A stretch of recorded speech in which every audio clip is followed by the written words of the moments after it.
চাকরিতে স্থায়ীকরণের দাবিতে রেল ভবনের সামনে অবস্থান নিয়েছেন লেভেল ক্রসিংয়ে নিযুক্ত থাকা গেটকিপাররা। ৩ বছর পর চাকরিতে স্থায়ীকরণের কথা দিয়ে ২০১৮ সালে একটি প্রকল্পের মাধ্যমে তাদের গেটকিপার হিসেবে নিয়োগ দেওয়া হয়েছিল। কিন্তু ৮ বছর পার হয়ে গেলেও চাকরিতে স্থায়ী করার কোনো উদ্যোগ গ্রহণ করা হয়নি বলে অভিযোগ করেন তারা। আমাদের ৯টি বছর অতিবাহিত হয়েছে, আমাদেরকে সরকারি করবে বইলা করতেছে না। এই আইন মন্ত্রণালয়, এরপর অর্থ মন্ত্রণালয়, বিভিন্ন মন্ত্রণালয় এইখানে অর্ডার দিছে যে তাদেরকে সরকারি করে নাও, কিন্তু রেল মন্ত্রণালয় আমাদেরকে সরকারি করে না। কেন করে না আমরা তা জানি না, কিন্তু আমাদের দাবি আমরা আর কোনো তালবানা শুনতে চাই না।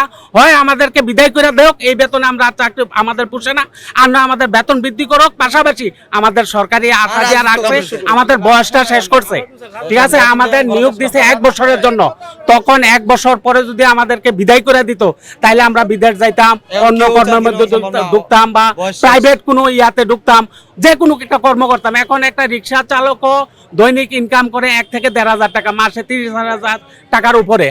একটা শ্রমিকের দৈনিক এখন মজুরি বর্তমানে ধান কাটার একটা মজুরি ১৫০০ টাকাও পায় না, আর নর্মাল সময়ে ৭০০ টাকা। তাইলে আমাদের অনেক উপরে, আমরা ৪৮১ টাকা পরে দৈনিক। এই টাকা দিয়ে আমরা চলতে পারি না। আমরা শুধু আশায় আছি আমাদের সরকারি হবে, আমাদের বেতন কিছু বৃদ্ধি পাবে, বিভিন্ন সুযোগ সুবিধা পাবো। এই কারণে আমরা ৯টি বছর অতিবাহিত করছি। আমাদেরকে যদি শুরুতেই ১ বছর পরে বাদ দিয়ে দিত, এখন আমরা রাজস্ব চাই। আমাদেরকে কেন ৯টি বছর অতিবাহিত করলো? আমাদের বয়স শেষ হয়ে গেছে, এখন প্রায় সবারই ৪০-এর আপ ডাউন, ৪০-এর উপরে নিচে সবার বয়স।